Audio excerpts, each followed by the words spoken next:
This is like the S&L crisis in the 80s. We're not talking about a failure of this bank, but that banks could, fail. So That's not off the question. This is clearly an example of something breaking. We can assume that there's serious contagion here. The biggest bank collapse since the 2008 financial crisis, and it shut down today. It's called Silicon Valley Bank, and it is one of the tech industry's largest lenders, also lends to individuals across the country. It is now under control of the federal government. It was a sudden implosion, and it came after a run on deposits. So the bank stock lost 80% of its value this week, 60% in one day alone, yesterday. This morning, shares halted. It was over quickly. And then police showed up at the bank headquarters in California today. You're looking at that here. Customers reportedly even lined up at a bank branch on Park Avenue in New York City. The NYPD showed up there. Those customers demanding their deposits back. Now, to be clear, Silicon Valley Bank is a huge bank, and its customers include individuals as well as household names you may know, like Airbnb, Pinterest, Cisco. And this is a way bigger story. The entire banking industry is feeling the impact. U.S. banks at one point had lost over $100 billion in stock market value in just 2 days. And there are fears now that this could spread beyond banking to other parts of the economy.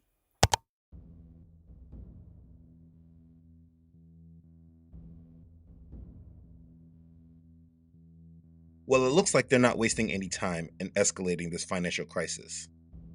If you watched the last series on what happens at the end of the Bible, maybe right now you can better understand why Yah placed that topic in such a high priority for me to communicate. We are approaching the time of transition in this world, where everyone will be affected. You can probably feel it and see it for yourself by now. And the focus of that last series was for you to focus on the promises and not about all the events that could bring fear and anxiety. If you've been following this channel over the years, none of what is currently happening should be new or surprising to you. In fact, it is my sincere hope that while many of you heard about this banking collapse, you are already built up in enough understanding of what is to come that you're able to move in strength, not fear, while all of this propaganda and the narratives are forming. Over the years, I have made so much content on explaining the coming economic collapse that I often feel like I don't need to expound on these things anymore. But as these events have been transpiring, I realize that it may be difficult for people to see through the narratives that come through the mainstream versus understanding the overall agenda. Last week, there were many comments asking that this banking collapse be discussed. And so I wanted to make sure that we covered it, so that no believer is led by fear or moving according to the way that the world desires you to move. Be very clear that what is happening right now is an agenda of fear that will lead the world into a new financial system. If you do not focus on the narrative more than you simply understand the agenda, you will not be moved by them. The masses that are asleep are being made to be led through fear. Those that are attached to this world and their possessions will be led into darkness. Be clear on that. Those that are awake and live in trust in Yah will be led into the fulfillment of Yah's promise for all of us, being led into his kingdom, which we thoroughly discussed in that last series.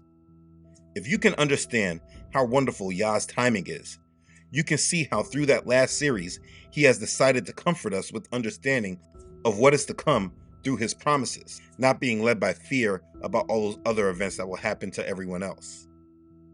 Through understanding the wonderfulness of end times Bible prophecy, he has directed us to not live through fear of what is to come, but to hold on to his promises with hope and trust in him. If from the last series you understand more about Bible prophecy and Yah's coming kingdom, your role now is to be one who lives in truth and depends on Yah to bring you through it all. Now, that does not mean that you will not be tested and that the devil is not going to try to provoke you through fear. No. These things will come at you, but you have been built up to be set free from this world system and the direction that it is taking the masses that have not made Yahuah their focus. This banking collapse is a very important leg to their takeover, but there is a lot more to come. I want to make sure that all believers have proper understanding of what they are seeing. So we're going to discuss what has happened over the past week or so, along with what else is to come.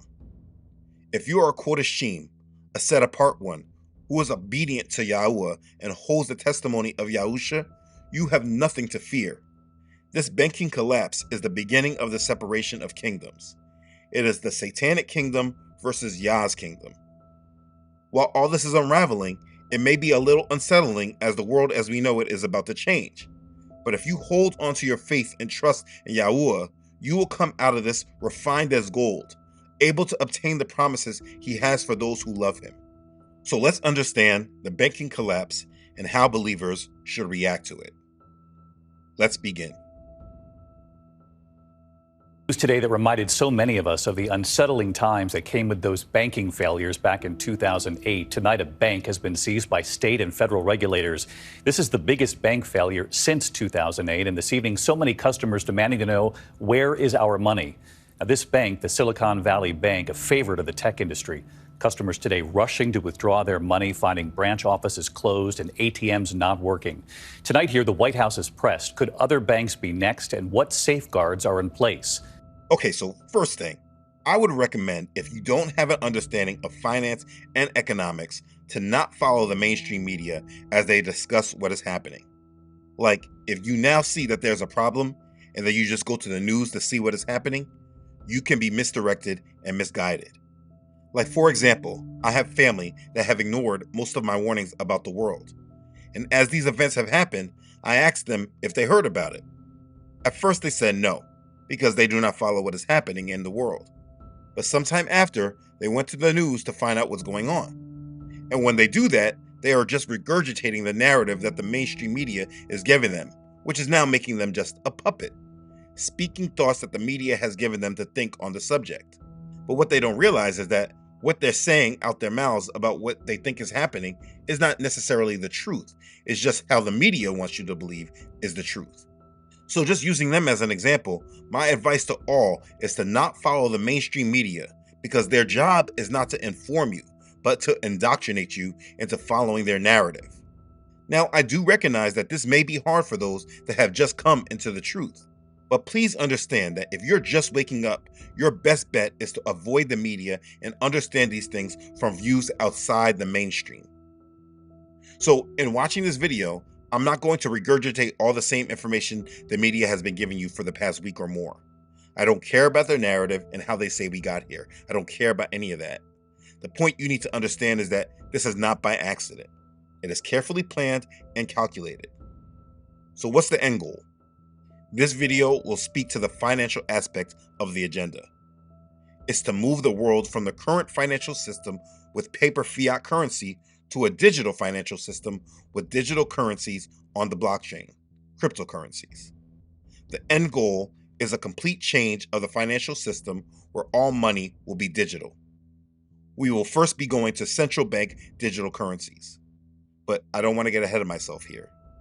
That's where we're going, and everything that is happening is to provoke people by fear and panic so they can be herded into the new system.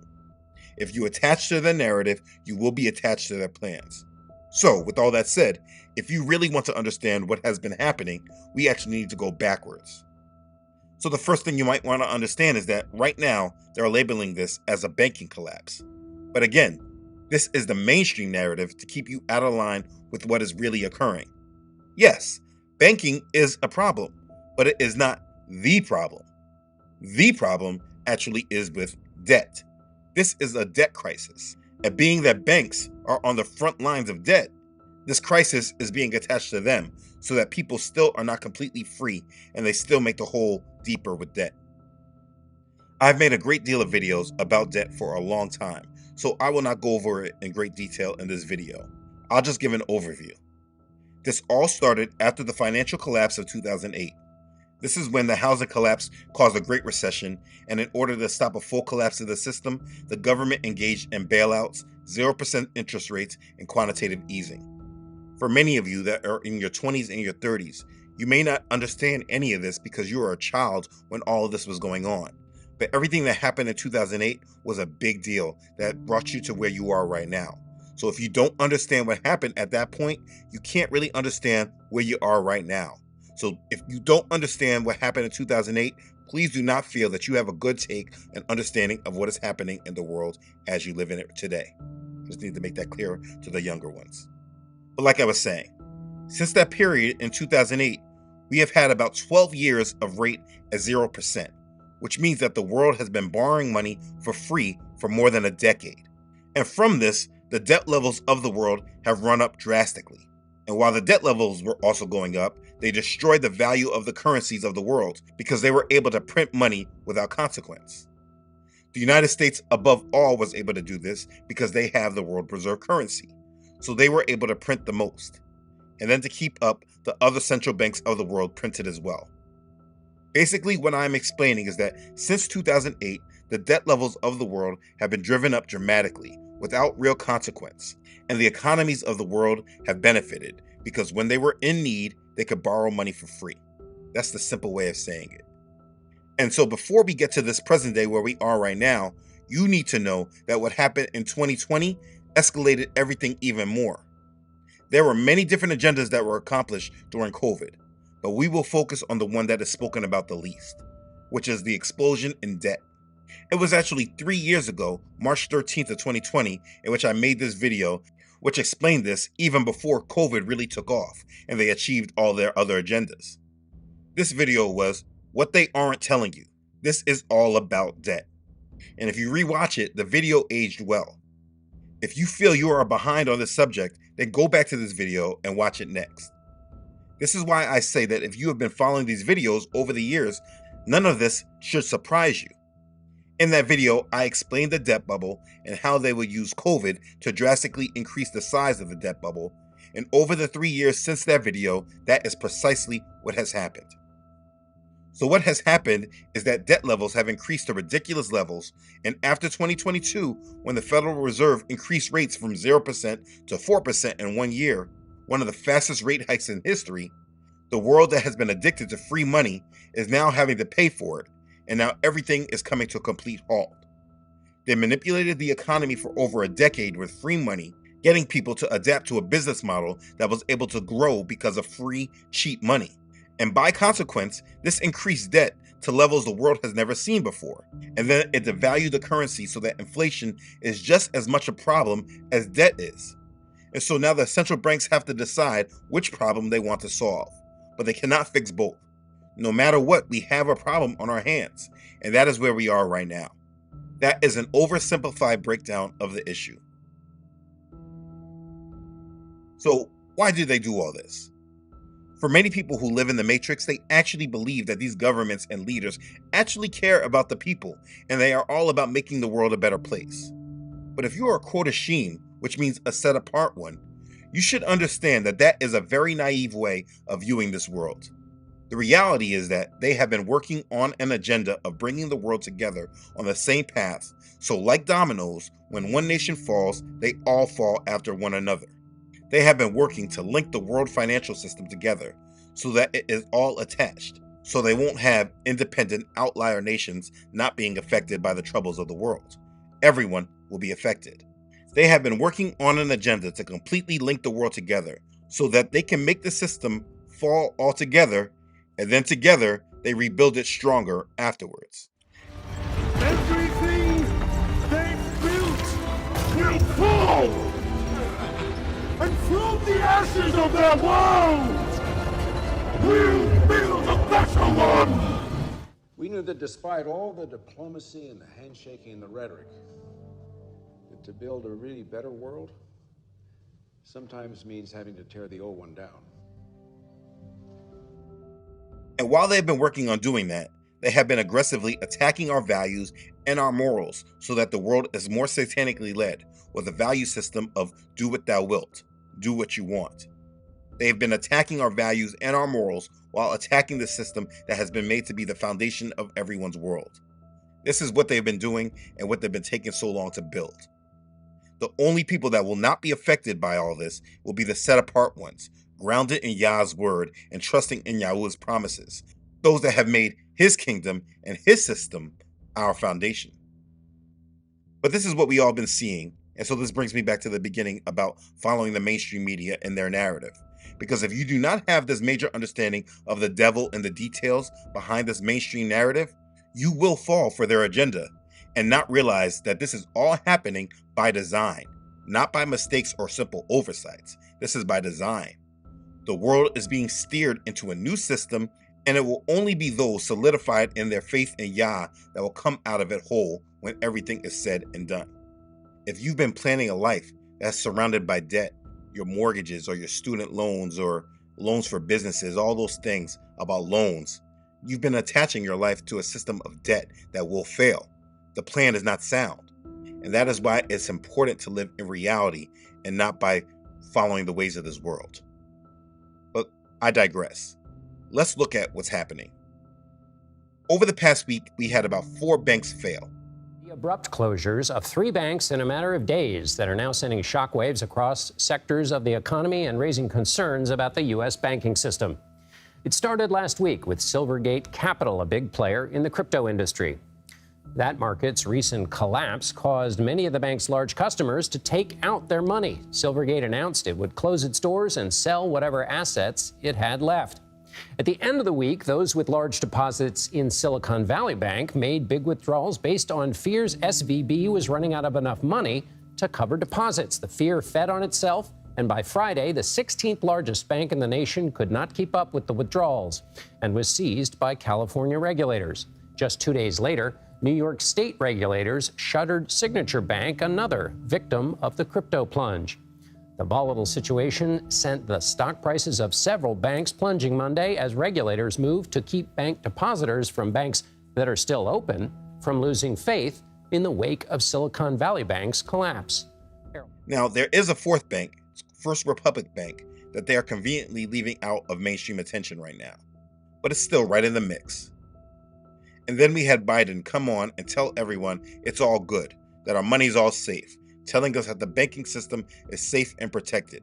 Why? Because they're protecting it. Today, thanks to the quick action of my administration over the past few days, Americans can have confidence that the banking system is safe. Your deposits will be there when you need them. Small businesses across the country, the deposit accounts at these banks can breathe easier knowing they'll be able to pay their workers and pay their bills. And their hardworking employees can breathe easier as well. Last week, when we learned of the problems of the banks and the impact they could have on jobs of small businesses and banking system overall, I instructed my team to act quickly to protect these interests. They've done that. They've done that. And so, again, as I have repeatedly been saying, it's all about who you trust and who you believe in. Most people in this world, even though they don't want to believe in this obviously not well man, they want to believe in the system, so they will believe him. But those who believe in Yah and understand the word, they know that the system has to collapse so that the world can move forward into judgment. No one's money is safe unless you're at the top of the class. And even these people, the kings of the earth, will only be safe for a short period of time. But here is what is not being said. While they're saying that your money is safe, they're not calling it a bailout. They still are bailing out these banks. They say it's not a bailout because they say it's not taxpayer money, but it's corporations' monies that are propping up these banks. But it's semantics. They don't want to say bailout, but they're doing a bailout. These banks are being bailed out currently. Listen. It was a weekend that reminded a lot of folks of the troubling times, the tumultuous times of the great financial crisis. Regulators scrambling to shore up a fragile banking system, taking several historic steps to avoid a banking crisis. Investors asking themselves this morning, did they succeed? The failure Friday of Silicon Valley Bank, it was the 2nd largest failure in U.S. history, what some call the first bank run of the digital age because the concern was created by tweets. It created the risk of a broader run on small and regional banks throughout the country, and that companies with their money in SVB wouldn't be able to operate or make payroll this morning. Looks like now none of that's going to happen, with a caveat, Andrew, a source of mine telling me it's not always that smooth. So here's what officials did. They guaranteed deposit at SVB. They shut down Signature Bank. Also, as Becky said earlier, there's new financing at First Republic. You can be sure regulators made that happen. They guaranteed all uninsured deposits, folks. If you're uninsured in a bank, you're guaranteed, at least for a period of time here. And they created a new Federal Reserve Fund that will finance bank assets. They eased lending rules at the emergency discount window to make it less expensive to borrow there. Officials said they took these actions to avert a situation where uninsured depositors would pull their money from essentially healthy banks, and the nation's deposits ended up only in big banks. They insisted the banking system is strong and well capitalized. You see, what they have said might have gone over your heads if you're not familiar with a lot of their terminology and those actions. But let's just keep it simple. If people didn't lose their money, even though the bank doesn't have their money, it's because the government has stepped in to make sure that no one loses their money. And that is called a bailout. These banks that failed don't have the customer's money. So the government is providing the liquidity for these banks. And believe me, this is the same for all banking, especially in the United States. The banks don't have your money. They loan it out and do whatever they want with it. That's how banking works. And what happens with these bailouts is that these companies, these banks, they get rewarded for gambling with your money because they're not really actually holding your money in the banks. This is an illusion. But again, I don't want to get ahead of myself. What I'm trying to say is that the government has been bailing out these banks so far. In a free market, the way the market is supposed to work is that when there's problems, you let these banks or these companies fail and let the market sort itself out. But what the government has been doing since 2008 is not letting anyone fail. You remember those words, too big to fail. They say that's too big to fail because it's going to affect everyone and they don't want that to happen. So they just make the problem bigger and bigger, kicking the can down the road until the whole system implodes because they can't save the system forever. Eventually, even if they did do that, it goes back to the dollar because all they're doing is continuously printing dollars and dollars, saying that they're going to provide liquidity. But when they do that, they're pumping more money into the system, which increases inflation and devalues your currency. This never fixes anything. This is what I'm trying to say. But I'm getting ahead of myself. Let me slow down. As a part of their narrative, the whole United States banking system has been given a negative outlook by Moody's rating agency.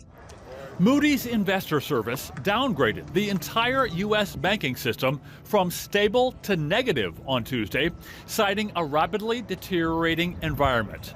And the White House is monitoring other mid-sized and smaller banks for signs of weakness 3 days after the collapse of Silicon Valley and Signature banks. As it was explained in this CNBC News article, in its downgrade of the entire sector, the rating agency noted the extraordinary actions taken to shore up impacted banks. But it said other institutions with unrealized losses or uninsured depositors still could be at risk. We expect pressures to persist and be exacerbated by ongoing monetary policy tightening, with interest rates likely to remain higher for longer until inflation returns to within the Fed's target range, Moody's said. U.S. banks also now are facing sharply rising deposit costs after years of low funding costs, which will reduce earnings at banks, particularly those with a greater proportion of fixed-rate assets. The firm said it expects the United States economy to fall into recession later this year, further pressuring the industry. They keep telling us they expect problems on the way, but most people still are not ready for it. Either way, the banking system is under attack, and this is all a part of the overall agenda that is coming into view. But what does this mean for all of us? It all depends on how tightly you are held to this world, because what they want is for people to run in fear. The same as what happened with COVID, they want people to move in fear. So what will probably happen is an escalation of this banking crisis all the way until people are moved into complete fear and panic and bank runs start. They want people to take their money out the banks because it will greatly reduce their conversions into the central bank digital currencies. And it will also be a scapegoat for the coming collapse. They'll blame us for taking the money out. But if you understand where this world is going, you don't have to fall for these fake narratives and these lies. Please know and understand that the next system has already been built. I've explained this thoroughly in my What to Expect in 2023 video. Right now, you're just seeing a prelude to it all. You're seeing the buildup of it. This banking crisis leads to the new narrative for the central bank digital currencies to be introduced once the full collapse happens. Once everybody loses everything, they will find a new way to introduce the new system. So in the meantime, until we get to that, everyone will be provoked by fear and worry about their financial future and their money. And this is one way that the wheat will be again separated from the tares. For the people that have placed their hope and trust in their finances while still proclaiming their faith in Yah, your faith is going to be tested. Those who are worrying about what they're going to lose and what will happen with their money and their possessions, most of them will go right along with where the system is taking everyone else. And that is why it is so important to have the proper perspective on what is going on and know exactly who sustains you. If you're scared or worried about losing everything, not only is that going to happen to you, but you're also going to be led by fear right into a satanic agenda and the traps by the enemy. Let me tell you that as these things are happening, you should only be focusing on Yah and making sure you have been building your faith up in Him, building your trust up in Him. Everything you have and own is temporary. You're not taking it with you. If you're not willing to walk away from it all, then you're not ready for what's coming. But let's continue. I believe the next leg of this banking crisis will start from what happens with Credit Suisse Bank. But right now you have other banks already talking about bailing them out too. But that bank has been in the news for a few years speaking about their problems. So it wouldn't surprise me if they use them as a scapegoat. But either way, what we know is that one of these banks will be like a Lehman Brothers and they will let it fail and it will send ripples throughout the banking industry, prompting a collapse. They are just introducing the problem, but it doesn't mean that we're fully there yet. It doesn't mean that they're ready to make the full scapegoat for a collapse just yet. They're just telling us and showing us one main problem that will have to be dealt with in the Great Reset, which is the banking system.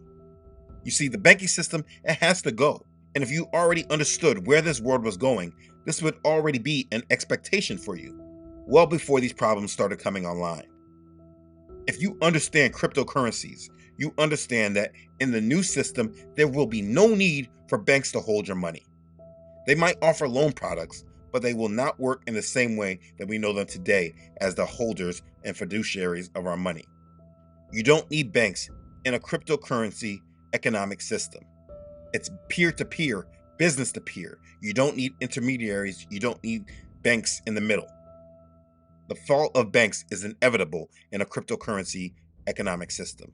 But the thing is that people still don't understand crypto, so they just don't get it. But if you know where the world is going, then you understand what has to happen. And these games and narratives are not for you. This is why it's always best to detach from this world. They have a lot of different agendas on the table. I mean, at this same time that they're discussing this banking crisis, the Pentagon is also saying that an alien mothership in our solar system could send mini probes to Earth. Chinese spy balloon or whatever else U.S. fighter jet shot down last month? Tonight, out of Harvard University, a draft paper about mysterious flying objects sounding almost like science fiction. Loeb teamed up with the Pentagon office that investigates unidentified aerial phenomenon, and they released this draft report that indicates it is possible that alien ships have already visited our solar system. Yeah.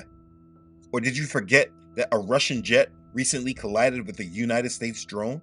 First, we want to bring you the latest on what we know about a dangerous aerial encounter in the sky today between the United States and Russia. The Pentagon saying a Russian fighter jet poured fuel on an unmanned American drone, then collided with it over the Black Sea. It sent the American aircraft into the water. The confrontation escalating already high tensions between the countries, which are telling different versions of today's event. Or what about China now stepping things up a notch and saying if the United States does not change their ways, we're all headed into conflict? 如果美方不踩刹车，继续沿着错误的道路狂飙下去，再多的护栏也挡不住脱轨翻车，陷入对抗冲突。 We've never heard them talk like that. And do you know what is still lingering over our heads, but they just don't really report on it right now? They'll report on it when they're ready to. The United States still has not passed anything about the debt ceiling, and they have already said if they do not pass the debt ceiling by early June, the United States would default, and that would be a catastrophe. The U.S. might soon be unable to borrow money to pay its bills. Today, in a letter to Congress, Treasury Secretary Janet Yellen says the U.S. could hit its debt limit by next Thursday, January 19th. Yellen told House Speaker Kevin McCarthy that the Treasury will have to take extraordinary measures to avoid a default. She warned that with no action, the U.S. could default on its debt by early June. All right, Elizabeth, let's first start with the White House and just trying to reach a deal here, and if you think it's even possible at this point. Look here, the White House says that it's trying to reach out to lawmakers from both sides of the aisle to come to a bipartisan agreement to either suspend or raise that $31 trillion debt limit. That would mean that the government can keep borrowing money, can stop with the risk of a default, can keep paying all of the obligations that it needs. And we're talking about obligations. It's important to remember, we're talking about payments for Social Security, for Medicare. These are day-to-day payments that the government has already committed to. These are bills it already owes. But the White House is saying it's not willing to compromise to the point that it's going to attach any sort of other spending cuts to this agreement. And basically, that's what Republicans want. They say that they're not going to raise that limit until there are also an agreement in Congress to cut spending, to cut the government's expenses. So both sides really digging in here. Neither side so far showing that they're willing to compromise. So there's this game of chicken going on, and it is pretty, the stakes are pretty high here when we're talking about what's at stake. So I show all this to show you that there is a lot on the table and things are not de-escalating, but continuously getting worse. Next week, the Fed will make its decision on rates. And no matter what they do, it has consequences. Lowering rates or the pace of rate increases, lowering that, it means that they're reversing course on dealing with inflation. And that is probably more catastrophic than continuing to raise rates. Even though raising rates just adds more pressure on the banking sector and the economy as a whole, like I read in that article. The point I'm making to everyone is that if you have been living under a rock in your own reality, trying to ignore the world around you while forcing your own will and forcing your own goals to manifest, you, yes you, are going to be taken down in this great reset. All of this has been planned long before you started creating your goals. Because you have attached your life to this system, you will go down with it as well. You've dedicated your life to a system for the dead. Now that's not me, that's Lauryn Hill. But what she meant by that line is that your life is dedicated to a system for those whose relationship with the Most High is spiritually dead. This system is made for those that are on the opposite side of Yahuah, and those attached to it will fall right along with it. You are being set up to be taken down. And when you lose everything, and everyone else you know loses everything, you will look for the system to fix things and make things whole for you. And at that point, you'll be led right into the trap that they are laying for you. It's because you are not focused on Yah, but you've been focusing on yourself, making yourself an idol, being led into the traps of the enemy. Now let's be clear. Do I know when the collapse will happen? Absolutely not. I do have expectations, but my timings are always off. I just know that being ready for it and not following their plans have left my family in a better situation than tying ourselves to their system. It provides peace while others are being driven in fear and anxiety. Let me tell you, living in truth makes you walk a lot stronger than those who follow the lies. And it is in all of your best interest to attach yourself to Yah and submit to His will and live for His kingdom, because this world is about to be reset and set on fire, and judgment is coming for the nations. You do not want to be a part of it. If you're worried about losing everything, listen, you've already lost. You need a mindset shift, and you need to fully tie yourself to Messiah, not religion, but relationship. Yahusha spoke directly about this, and if you understand how wonderful and powerful His words are, this will bless you. These words that He said meant so much to me during the times of COVID. And as I see these agendas forming, they still hold dear to me to this day. Matthew chapter 16, verses 24 through 26. Yahusha said to His disciples, "If anyone desires to come after me, let him deny himself and take up his cross and follow me. For whoever desires to save his life will lose it, but whoever loses his life for my sake will find it. For what profit is it to a man if he gains the whole world and loses his own soul? Or what will a man give in exchange for his soul?" You see, during the times of COVID, the majority were trying to save their life. And by trying to save their life, they gave themselves up to agendas that were actually against their life, putting unknown substances in their body because they thought they were saving their life. But today, we see that many of those who made those decisions made the wrong choice. I'm not trying to go into debate about this in the comments. But listen, If you do recognize you made the wrong choice during that period, don't dwell on it. Just repent on it and be thankful you are still in the age of forgiveness. You are able to be forgiven. Now, that doesn't mean that you're not going to go through something because of your decision, but you are forgiven by it. The point I am making is that those who try to save their lives will lose it, but those who lose their life for his sake will find it. As he said, it doesn't profit us to gain the world and lose our soul. So rather than worrying about all this that we can lose in this coming reset, get to a point where you do not care what happens to these earthly possessions. This world is much more than these earthly possessions that we obtain, and being in America can often make lose sight of it, because obtaining possessions is what being an American is all about, unfortunately. But if you make this world and all that it offers be the whole point of you being alive, you will lose your soul. If what you have is so important that you will do anything to keep it and not lose it, you are an idolater, and you will not see the kingdom of heaven. I have to make it plain to you. Messiah said, "Do not lay up for yourselves treasures on earth, where moth and rust destroy, and where thieves break in and steal. But lay up for yourselves treasures in heaven, where neither moth nor rust destroys, and where thieves do not break in and steal. For where your treasure is, there your heart will be also." Matthew chapter 6, verses 19 through 21. So listen, if all that you have acquired in your life is in your mind to preserve, you have left yourself vulnerable to the enemy. Lay up for yourselves treasures in heaven, where thieves cannot break in and steal, and moth and rust cannot destroy. What he's saying is, all your clothes, your home, your money, your electronics, all your possessions, all that should not be your treasures. And if you're worried about losing it, you need to shift your way of thinking, because I can promise you, you are going to lose it anyway. They said you will own nothing and be happy. So it's not about whether you're going to lose it. It's what you give up for it that will actually matter. Now let me also speak to this. Those who wonder about what you will do in the collapse and how you will be and how you will eat, I cannot tell each of you what will happen specifically in your lives. All I can tell you is what Messiah told us and how he told us to be in Matthew chapter 6 again, 25 through 34. Therefore, I say to you, do not worry about your life, what you will eat or what you will drink, nor about your body, what you will put on. Is not life more than food and the body more than clothing? Look at the birds of the air, for they neither sow nor reap nor gather into barns, yet your heavenly Father feeds them. Are you not of more value than they? Which of you, by worrying, can add 1 cubit to his stature? So why do you worry about clothing? Consider the lilies of the field, how they grow. They neither toil nor spin. And yet I say to you that even Solomon in all his glory was not arrayed like one of these.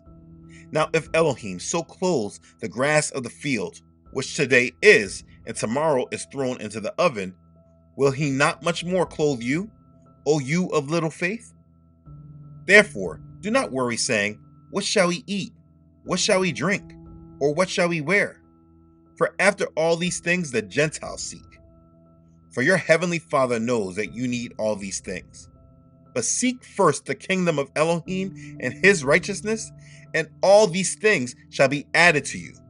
Therefore, do not worry about tomorrow, for tomorrow will worry about its own things. Sufficient for the day is its own trouble. It's truly wonderful how Messiah has spoken to us long before we ever existed and told us how we need to be and how we need to react to these things coming. I sincerely recommend that you apply these words that Messiah has said, apply them to your life, and live accordingly to them. Don't say out of your mouth you love Messiah and that you follow him, but then you can't trust in him and you need to know what's going to happen here and what's going to happen there. If you trust in him, you trust that he will provide for you. And listen, I get it. Sometimes we own things to place ourselves in certain positions in this world. We wear certain clothes to place ourselves in certain positions in this world. But in this coming reset, in this coming world that is changing, none of what we own or what we wear or where we currently live will matter. So don't worry about the treasures you have accumulated or that you've been trying to accumulate. Focus on Messiah and live according to all he has said. Follow Yah's laws, commandments, and statutes. Serve him with joy and gladness of heart. Now let me just say, as these things happen, I will not respond to everything that has taken place. I feel I have made a lot of content that has explained these things, and we cannot and should not move according to their narratives and the agendas. If you're already in the truth, none of this that has been happening should be surprising to you, and you should already be ready for it spiritually and mentally. Those who have been following these videos over the past years should already feel ready for what is happening, and you should have peace. Everything is changing soon, including the coming changes to YouTube and social media with Section 230. So before this world shifts and everything changes, it is imperative for us to focus more on the truth rather than always responding to their lies and their narrative. They want us focused on their agendas and their distractions so that we're following them and align more with them more than following Yah and what Yah is doing. So I will not let that be with this ministry. But being that what is happening is such a huge leg in the agenda I have been speaking about for years, I wanted to make sure that there was clarity given. And there is no better clarity that I can give than this, and I will end with it. If you are quota Sheen, a set apart one, set yourself apart from all these agendas and focus on Yahuah to fulfill all his promises in his word. Yes, the world is going to go through major problems, but it will be your faith and trust in Yah that separates you from everyone else. Do not worry about the banking crisis, the dollar crisis, the debt crisis, the alien crisis, war and geopolitical conflict. None of that should matter to set apart ones. We are waiting for Yah's kingdom, so we know that the world must go through these trials and tests, but they are not for those who belong to Yah. So make sure you belong to Yahuah. Repent, submit, and obey. Be forgiven and be ready. These days belong to us for our betterment and for us to move into Yah's coming kingdom. We have glorious days ahead, so do not be distracted, fearful, or worried by these coming trials. Just focus on Yah. My brothers and sisters, be ready and be blessed. Hallelujah. Praise Yah. Okay, thanks again for watching. If this has blessed you, please make sure to like it and share it with others. If you haven't done so already, please make sure you subscribe to this channel. Yah willing, I upload every Friday. Don't forget to follow this ministry on Facebook and Instagram, as well as on the website. If for any reason you do not see this channel any longer, you can always find this ministry on truthunedited.com. Please make sure you subscribe to the email list to always stay connected. Please continue to pray for this ministry. Your prayers and support are sincerely appreciated. As always, thank you to those who donate to this ministry. Please know your contribution is a huge blessing to this ministry and helps me continue on with the assignment given. Your support is a blessing, and I'm always humbled by it. Be blessed. Okay, thanks again everyone for watching. I love you all.